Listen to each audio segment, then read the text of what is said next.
15 জুলাই সন্ধ্যা 7:15 প্রায় 20 থেকে 25 জন লোক হাতে লাঠি, রড, ইট পাটকেল নিয়ে ঢুকে পড়ে ঢাকা মেডিকেল কলেজ হাসপাতালে। ওই মুহূর্তে হাসপাতালের ইমার্জেন্সি ওয়ার্ডে বহু আহত ছাত্রছাত্রীদের চিকিৎসা চলছিল, কিন্তু এই লোকগুলো সেই আহতদের উপরেই হামলা শুরু করে দেয়।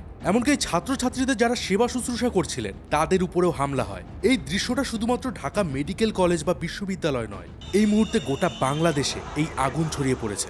আমি যে মুহূর্তে ভিডিও বানাচ্ছি এই সময়ের মধ্যে অলরেডি 6 জন মারা গেছেন আর আহত হয়েছেন কয়েকশো ছাত্রছাত্রী। বন্ধ হয়ে গেছে স্কুল, কলেজ, বিশ্ববিদ্যালয়। কলেজ ক্যাম্পাসে ছোড়া হচ্ছে tear gas, rubber bullet, sound grenade. বাংলাদেশের প্রতিটা কলেজ ক্যাম্পাস আজ রক্তাক্ত। কিন্তু আপনি জানলে হতবাক হবেন, এই সব কিছুই খুব সহজেই বন্ধ করা যেত, আটকানো যেত, যদি সরকার আরেকটু মানবিক হতো। এবার প্রশ্ন হলো, এই সব কিছুর সূত্রপাত কোথায়? কেন ছাত্ররা আন্দোলন করছে? কেন তাদের উপর পাল্টা আক্রমণ হচ্ছে? আর আপনাদেরকে বলে দেই, বাংলাদেশ এই মুহূর্তে যে সমস্যায় ভুগছে তার কিছুটা আমাদের ভারতেও আছে। হ্যাঁ, এটা হলো কোটা সিস্টেম। রিসেন্টলি ভারতের সবথেকে প্রেস্টিজিয়াস এক্সাম ইউপিএসসিতে এই কোটা সিস্টেমের অপব্যবহারের অনেকগুলো ঘটনা সামনে এসেছে। কিন্তু বাংলাদেশে যে কোটা সিস্টেম রয়েছে তার ভয়াবহতা অনেক বেশি। আপনি বলতে পারেন বাংলাদেশের উন্নতির পেছনে সবথেকে বড় বাধা হয়ে দাঁড়িয়ে আছে এই কোটা সিস্টেম। তো বন্ধুরা, আমি রয়েছি মিঠুন আপনাদের সাথে। আজকের ভিডিওতে বাংলাদেশের এই কোটা আন্দোলন নিয়ে আলোচনা করব, তো ভিডিওটা একদম শেষ পর্যন্ত দেখুন। আর হ্যাঁ, আমি কোনো পলিটিক্যাল পার্সন নেই, আর বাংলাদেশে কোনো রকম প্রোপাগান্ডা ছড়ানোর উদ্দেশ্য আমার কিন্তু একদমই নেই। এটা সম্পূর্ণরূপে একটা নিরপেক্ষ ভিডিও। দিনটা ছিল 1952 সালের 21শে ফেব্রুয়ারি। এখনের মতো সেবারও ঢাকার রাস্তায় একদল ছাত্র মিছিল বের করেছিলেন। তারা সবাই ছিলেন নিরস্ত্র। তাদের দাবি ছিল বাংলা ভাষাকে রাষ্ট্রীয় ভাষার মর্যাদা দিতে হবে। খুবই সামান্য একটা দাবি, যা চাইলেই সে সময় সরকার কিন্তু পূরণ করতে পারতেন। কিন্তু অহংকারী পাকিস্তানি সরকার সেই ছাত্রদের উপরে গুলি চালায়। সে সময় মারা যান 5 জন ছাত্র। আর এখান থেকেই দাবি ওঠে একটা স্বাধীন রাষ্ট্রে। বঙ্গবন্ধু শেখ মুজিবুর রহমানের নেতৃত্বে হাতিয়ার তুলে নেয় দেশের সাধারণ মানুষ। শুরু হয় মুক্তিযুদ্ধ। আর 1971 সালে পৃথিবীর মানচিত্রে জন্ম নেয় স্বাধীন বাংলাদেশ।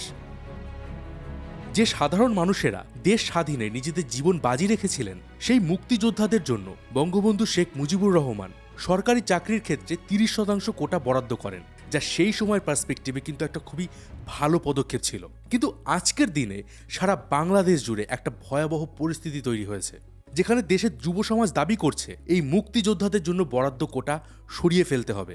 এবার এইটুকু শুনে আপনার মনে হবে, এরা কি অকৃতজ্ঞ?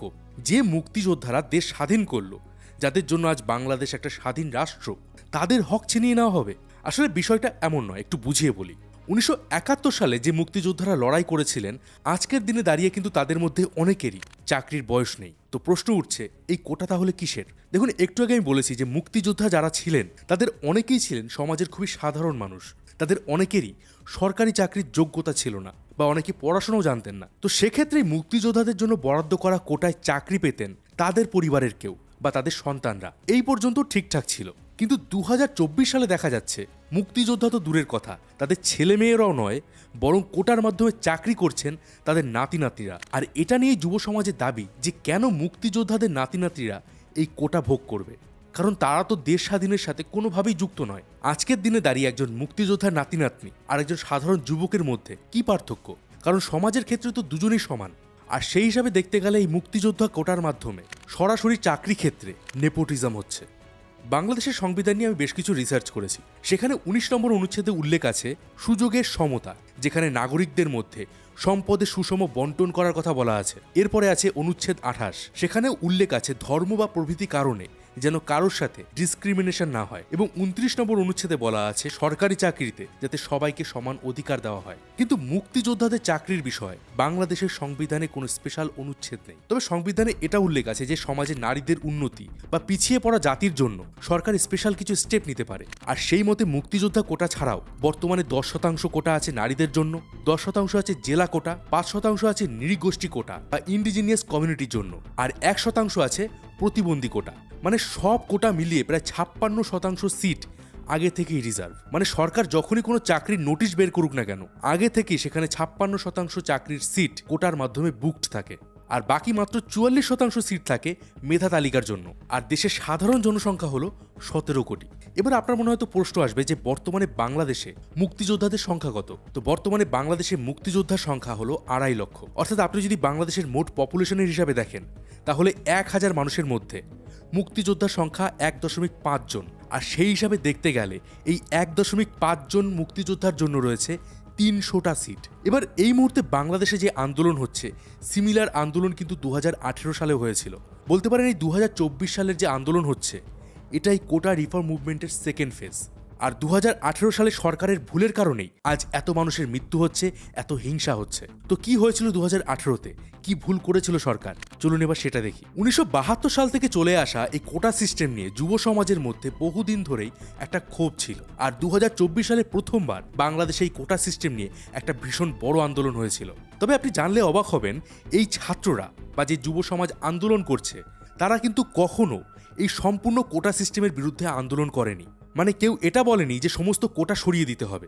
যেমন ধরুন প্রতিবন্ধী যারা আছেন তাদের জন্য বরাদ্দ আছে 1% কোটা, তাদের কোটা বাতিল করার কথা কিন্তু কোথাও কেউ বলেনি। এছাড়া যে পিছিয়ে পড়া উপজাতি রয়েছে তাদের 5% কোটা এবং নারীদের 10% কোটাও এই 2018 সালের আন্দোলনে কিন্তু বাতিল করার কথা কেউ কোথাও বলেনি। এবার আপনি বললেন ভাই তাহলে আন্দোলনটা হচ্ছে কি নিয়ে? তো এই আন্দোলনকারীদের দাবি ছিল শুধুমাত্র 30% মুক্তিযোদ্ধাদের কোটা বাতিল করা হোক। এর ফলে মেধাবীদের জন্য সিট বেড়ে হয়ে যাবে 74%। আর সত্যি বলতে কিন্তু বাংলাদেশ সরকার তাদের কথা শুনেছিল, কিন্তু একটু বিরক্তি মনোভাব নিয়ে এবং হটকারিতার সাথে। এই আন্দোলন দেখে সরকার সে সময় শুধুমাত্র মুক্তিযোদ্ধার কোটা নয় বরং সব ধরনের কোটা বাতিল করে দেয়। এবার এর ফলে বঞ্চিত হয় প্রতিবন্ধীরা। একজন প্রতিবন্ধী মানুষকে সমাজে প্রতিষ্ঠিত হওয়ার সুযোগ করে দেওয়া প্রত্যেকটা দেশের সরকারের অন্যতম গুরুত্বপূর্ণ দায়িত্ব। এছাড়া পিছিয়ে পড়া উপজাতি, নারীরা এরা যাতে সমাজে এগিয়ে আসতে পারে তার দিকে সরকারের নজর দেওয়া উচিত। আর একটু আগে যাই বললাম যে এর উল্লেখ কিন্তু বাংলাদেশের সংবিধানেও আছে। কিন্তু বাংলাদেশ সরকার শুধুমাত্র এই মুক্তিযোদ্ধা না বরং পুরো কোটা সিস্টেমটাকেই 2018 সালে বাতিল করে দিয়েছিল। বিষয়টা খানিকটা এরকম যে আপনার হাতের একটা আঙুলে ইনফেকশন হয়েছে, আপনি শুধুমাত্র সেই আঙুলটা না কেটে পুরো হাতটাই কেটে বাদ দিয়ে দিয়েছেন। আর এখান থেকেই কিন্তু সূত্রপাত হয়েছিল 2024-এর এই আন্দোলনের। 2018 সালে নারীদের এবং উপজাতিদের কোটা বাতিল করায় তারা হাইকোর্টে মামলা দায়ের করে। অন্যদিকে মুক্তিযোদ্ধা সন্তানদের একটি দলও কোটা ফিরে পেতে তারাও আপিল করে। আর 2024 সালের 5ই জুন বাংলাদেশের হাইকোর্ট জানায় যেভাবে 2018 সালে বাংলাদেশ সরকার এই কোটা সিস্টেমটাকে তুলে নিয়েছে সেটা অনৈতিক। তাই চাকরি ক্ষেত্রে আবারও সেই পুরনো কোটা সিস্টেম চালু করতে হবে। মানে আবারও মুক্তিযোদ্ধাদের নাতি নাতিরা 30% কোটা ভোগ করবে।